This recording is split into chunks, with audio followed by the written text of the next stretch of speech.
Welcome to my channel exam plus Bangla. আমি যে group C এক্সামটা হবে তার ইংলিশ পার্টটার জন্য একটা মক টেস্ট সিরিজ চালু করেছি। তো তোমরা যদি ডেইলি মক টেস্ট দিতে চাও তাহলে কিন্তু তোমরা আমার চ্যানেলটা সাবস্ক্রাইব করে রাখতে পারো। কারণ এখানে আমি ডেইলি মক টেস্ট নেব এবং সমস্ত যে গ্রামার গুলো আছে সেগুলা ডিটেইলস এ আলোচনা করব। তো যদি তোমাদের চ্যানেলটা ভালো লাগে এবং তোমাদের যদি ভিডিওটা ভালো লাগে তাহলে অবশ্যই লাইক করবে এবং সাবস্ক্রাইব করবে এবং আমার পাশে থাকবে। আর যদি তোমরা আমার সমস্ত ভিডিওর পিডিএফ পেতে চাও, তো তাহলে আমার যে WhatsApp গ্রুপ আছে, গ্রুপ সি এর জন্য সেখানে তোমরা এড হয়ে যেতে পারো। আমি ডেসক্রিপশনে WhatsApp লিংক দিয়ে দেবো। ওকে। তো চলো আজকে ক্লাসটা শুরু করি। তো ১ম কোয়েশ্চেন যেটা আছে দেখো, ১ম এরর ডিটেকশন। তো গ্রুপ সি তে এরর ডিটেকশন আসবে। বেশিরভাগ কোয়েশ্চেন এরর ডিটেকশন থেকে আসবে। কেননা ২০১৭ সালে যে কোয়েশ্চেনটা হয়েছে তাতে এরর ডিটেকশন অনেক কটা এসেছে। তো দেখো ১ম কোয়েশ্চেন আমাদের কি বলছে? ১ম কোয়েশ্চেন বলছে, "she is as better than her sister in sing." তো ১ম কোয়েশ্চেনটা যেটা এসেছে সেটা হচ্ছে ডিগ্রি। তো ডিগ্রি থেকে জানার আগে আমাদের জানতে হবে ডিগ্রি কয়টা। তো আমরা জানি ডিগ্রি ৩ প্রকার। একটা হচ্ছে পজিটিভ, একটা কি পজিটিভ, ২ নম্বর হচ্ছে কম্পারেটিভ, ২ নম্বর কি কম্পারেটিভ। আর ৩ নম্বর যেটা হবে সেটা হচ্ছে সুপারলেটিভ। তো দেখো পজিটিভ, কম্পারেটিভ এবং সুপারলেটিভ প্রত্যেকটা নির্দিষ্ট আলাদা, আলাদা ক্যারাক্টারিস্টিক্স আছে। তো পজিটিভ হয় কখন? যখন কোন তুলনা বোঝায় না। যখন কোন তুলনা বোঝায় না, তখন পজিটিভ ডিগ্রি। আর কম্পারেটিভ ডিগ্রি কখন হয়? কম্পারেটিভ ডিগ্রি তখনই হয় যখন কোন তুলনা বোঝাবে সেটা দুটো ব্যক্তি বা বস্তুর মধ্যে। যখন কোন দুটো ব্যক্তি বা বস্তুর মধ্যে তুলনা বোঝাবে তখন সেটা কম্পারেটিভ ডিগ্রি হবে। আর সুপারলেটিভ ডিগ্রি কখন হবে? সুপারলেটিভ ডিগ্রি তখন হবে যখন তুলনাটা ২ এর থেকে অধিক হয়ে যাবে।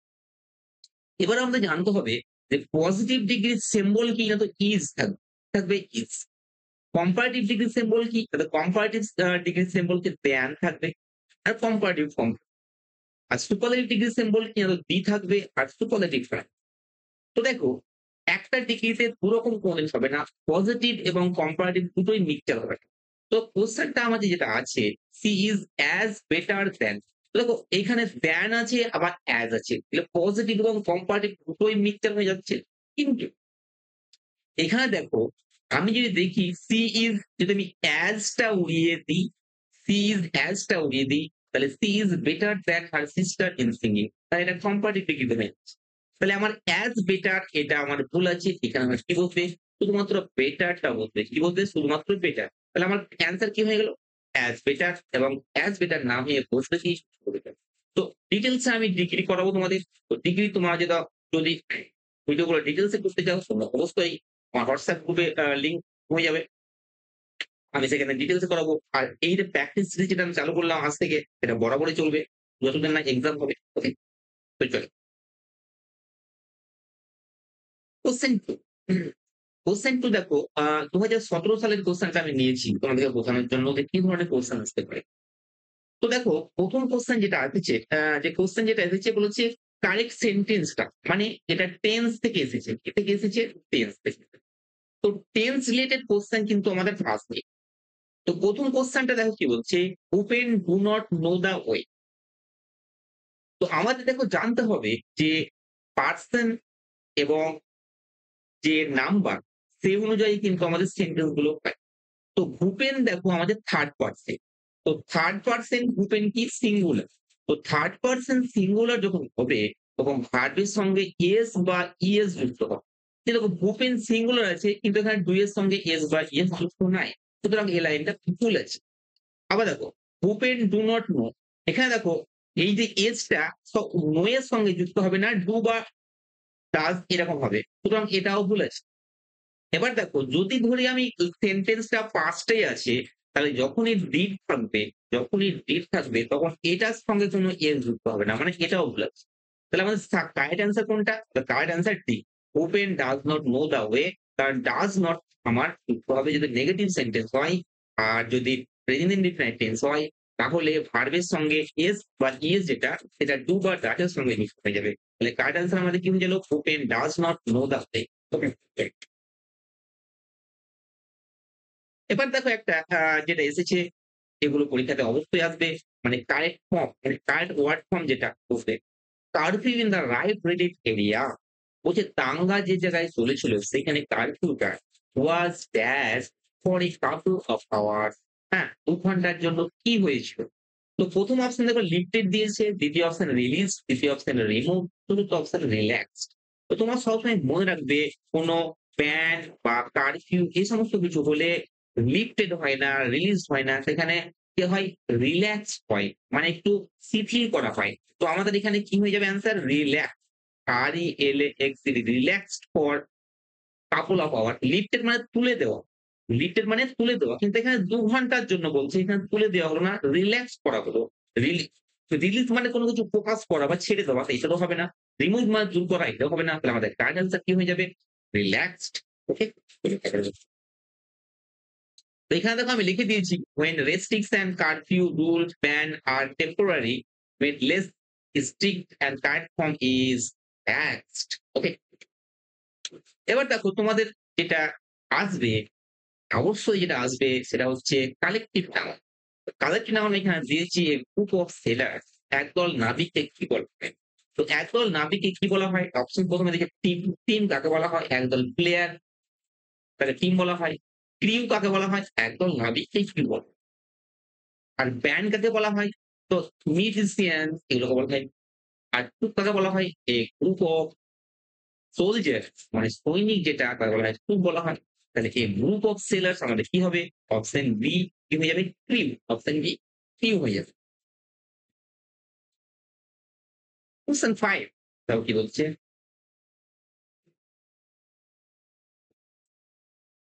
কোয়েশ্চেন 5 কি বলছে? "The book that you gave me is very interesting."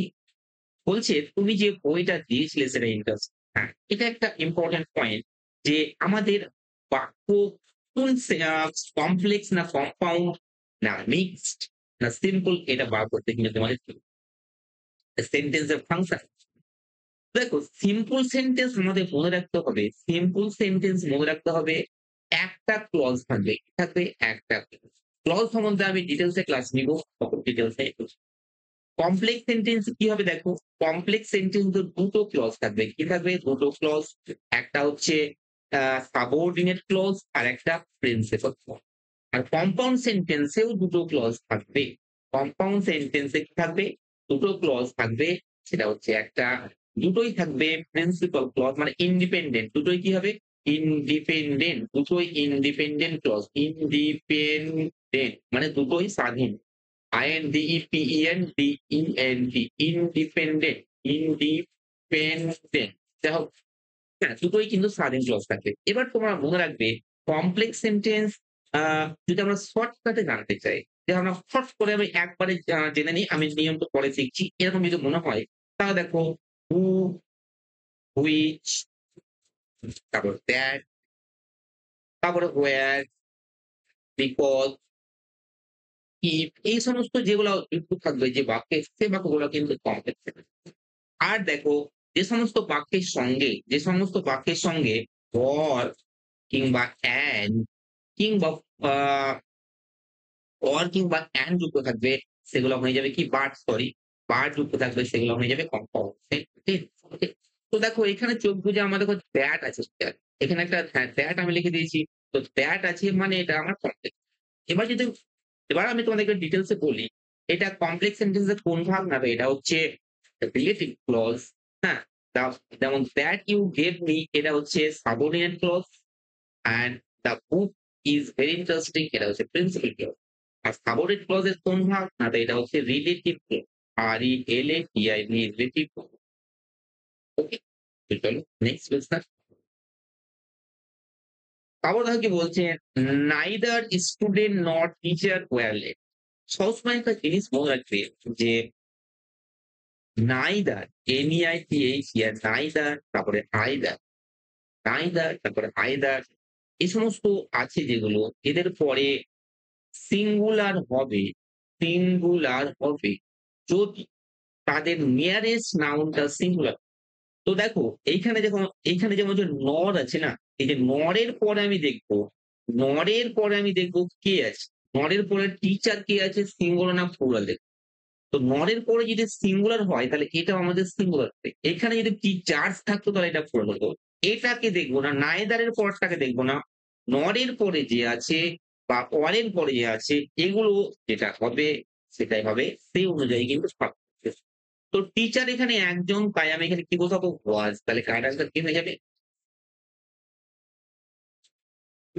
এবার দেখো প্রিপোজিশন পরীক্ষায় এমন কোনো থাকে না যেখানে প্রিপোজিশন আসে না। তো ম্যারিড দেখো ম্যারিড এর পরে অ্যাপ্রোপ্রিয়েট প্রিপোজিশন আমরা কি বলছি? ম্যারিড এর পরে অ্যাপ্রোপ্রিয়েট প্রিপোজিশন কি বলছে? তাহলে she was married to a doctor. ওকে।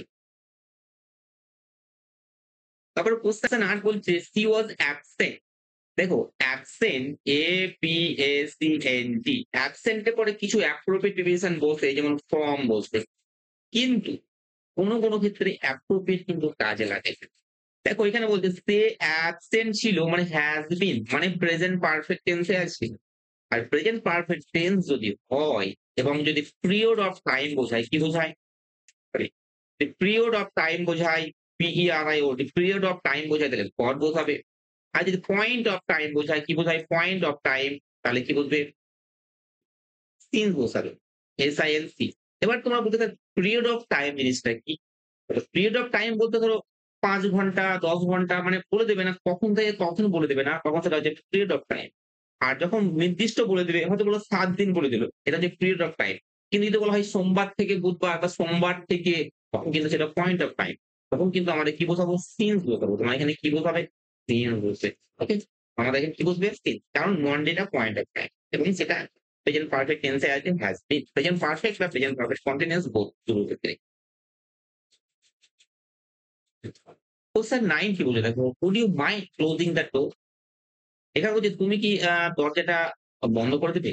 এই ধরনের কোশ্চেন পরীক্ষাতে কিন্তু আসছে এবং ২০১৭ সালেও এসেছে। তো এখানে কি ফোকাস পাচ্ছে? আদেশ ফোকাস পাচ্ছি না অ্যাডভাইস না পোলাইট রিকোয়েস্ট না সাজেশন। তো যখনই দেখবে উড থাকবে, কি থাকবে? উড। তারপরে যদি ভার্ব এর সঙ্গে আইএনজি থাকে, ভার্ব এর সঙ্গে কি আইএনজি থাকে, তো সেটা হবে পোলাইট রিকোয়েস্ট। কি হবে? Polite POLITE polite request. কি হবে সেটা? Polite request. তাহলে আমাদের এখানে কি হয়ে যাবে? পোলাইট রিকোয়েস্ট হয়ে যাবে। এবার দেখো অ্যান্টোনিম সিনোনিম রিজার্ভ। রিজার্ভ মানে আমরা কি জানি? রিজার্ভ মানে যারা সংযত, মানে এরা সংযত থাকে। দেখো কম কথা বলে রিজার্ভ। তো দেখো কি বলছে? Likeable, talkative, popular, companionable.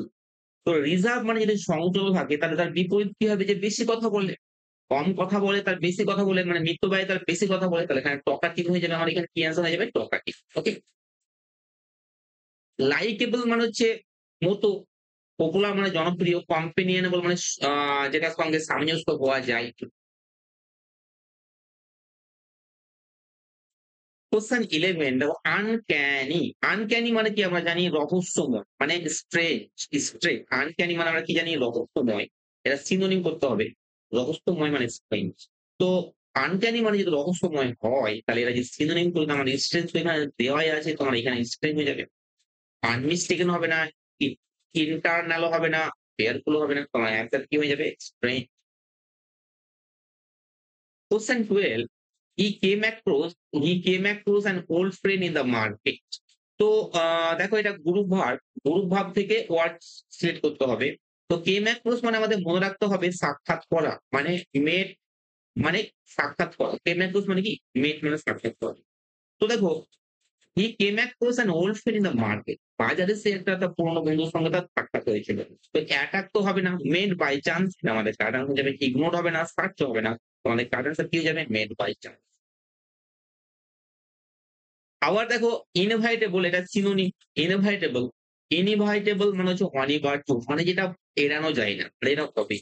তো দেখো আমরা যদি ফিক্সড মানে নির্দিষ্ট, এক্সপেক্টেড মানে প্রত্যাশিত, প্রবাবল মানে সম্ভাবনা, আনএভয়েডেবল মানে হচ্ছে অনিবার্য মানে যেটা তাই না? তো আমাদের কারেক্ট আনসার কি হবে? আনএভয়েডেবল হবে। Question 7, 14. Last evening I went to optician and bought spectacles. দেখো spectacles, spectacles বলতে আমরা spectacles বা spectacles কোনই বলতে পারবো না। তাহলে আমাদের যেটা বলতে হবে সেটা হচ্ছে a pair of spectacles বলতে হবে। pair of spectacles, SPECTACLES। কারণ spectacles দুটো নিয়ে হয়। সুতরাং একটা spectacle বলতে একটা লেন্সকে বোঝাচ্ছে। এরকম দুটো বলতে গেলে যখনই বলবে তখন এ পেয়ার অফ স্পেকটেকলস বলতে হবে। তোমার অ্যান্সার হয়ে যাবে। যে দুটো চশমা বোঝাতে 2 পেয়ারস অফ স্পেকটেকলস হয়ে যাবে। ওকে? এখানে কি হবে? A pair of spectacles. তো 14 তারপর আছে কোয়েশ্চেন আ 15 মানে এটা 15 হবে। Question 15 He entered the room and spoke to H on তো এখানে দেখো H on তো H on বলতে আলাদা হয়ে যাচ্ছে। তো spoke to H on হবে না। এখানে কি হয়ে যাবে? H on কাটা হবে না। যেটা যুক্ত আছে সেটা হবে মানে every তো নো ইমপ্রুভমেন্ট নয় এটা এভরিওয়ান হয়ে যাবে। তো এই ছিল ১৫ টা কোয়েশ্চেন। যদি তোমাদের ভিডিও ভালো লাগে এবং তোমরা যদি ডেইলি মক টেস্ট পেতে চাও, আর যদি আরো ভালো করে এক্সপ্লেনেশন নিতে চাও তো অবশ্যই কমেন্ট করবে, সাবস্ক্রাইব করবে, লাইক করবে। আর হ্যাঁ, আমার যে গ্রুপ আছে, গ্রুপ সি এর জন্য আমি চালানো জাস্ট খুলেছি নতুন, সেই গ্রুপে তোমরা এড হয়ে যেতে পারো। Thank you.